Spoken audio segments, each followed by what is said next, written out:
What's up, YouTube, and welcome to my series, The Theory. This is a series where I will take various ideas and misconceptions and put my own spin on them. In music theory, we largely do the same thing by taking various aspects of music and musical harmonies to explain their function and place and purpose in the music. At the core, this series will do the very same thing.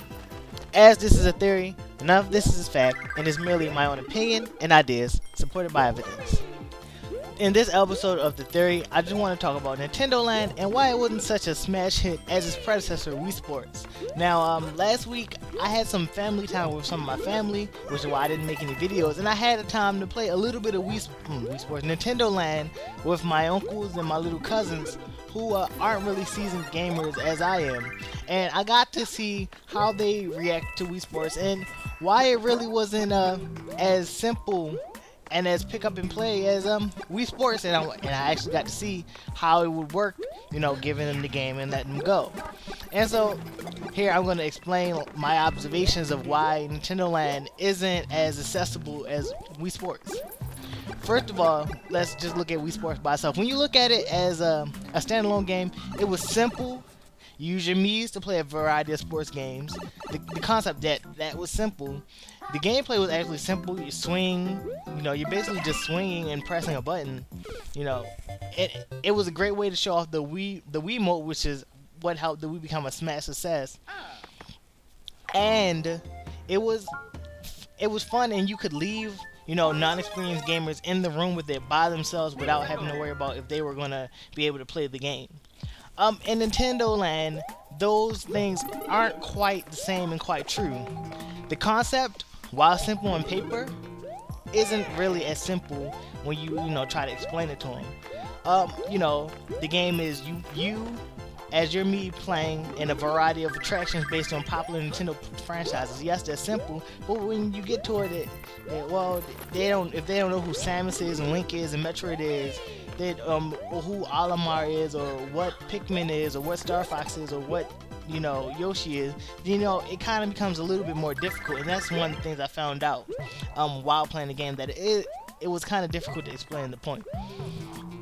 Not to mention that, but the actual game wasn't as simple, especially playing with the gamepad. Even though I was the one to play with the gamepad, you couldn't really just pick it up and play. They had to do the tutorial a few times. They had to learn the controls. They had to remember the controls. I had to tell them controls if I could remember them. So it wasn't actually just pick up as in play. I couldn't just leave them there and let them play for hours like I would be able to do with Wii Sports. If you combine those first 2 points right there, then the game really required a seasoned gamer to be there to help them get the maximum enjoyment out of the game. Because if you weren't there, then they were kind of sitting there roaming around trying to figure out everything, and overall they probably wouldn't have had as much fun as they did if someone was there to explain it to them. Which I was there and they did have fun, but I'm pretty sure if I wasn't there, they'd be like, oh, this is hard, this is difficult, and they'd probably just put it down and try to go back to Wii Sports. The fourth reason is that it didn't really show off the gamepad. And I don't mean that all the multiplayer attractions are better with the Wiimote. Like, I was playing with the gamepad because they didn't want to, and the Wiimote games are the much better controls to use, the much better character experiences to use, in my opinion. Having been I've played both sets of controls. It's much funner playing with the gamepad. And so with that being said, if you had to choose between let's play with the gamepad or play with the Wiimote, most times you're going to want to choose the gamepad, and that you're going to want to choose the Wiimote, and that takes away the point of playing with the gamepad.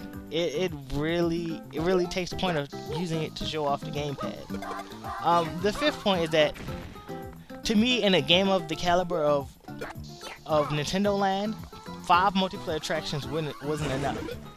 If they couldn't have had all attractions with multiplayer, they could have at least added like 2 or 3 more multiplayer attractions. Because after you play all 5 attractions, even though they have a lot of content within those 5, chances are in one sitting you're not going to play those attractions anymore.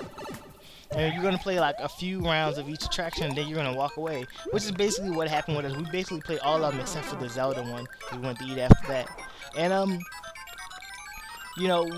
we had fun, but there wasn't much replayability after that, at least for the moment. At least, with Wii Sports, you could get back up. Oh, let's go back to playing Wii Sports. I think for the game of a caliber of Nintendo Land, it needed more multiplayer attraction.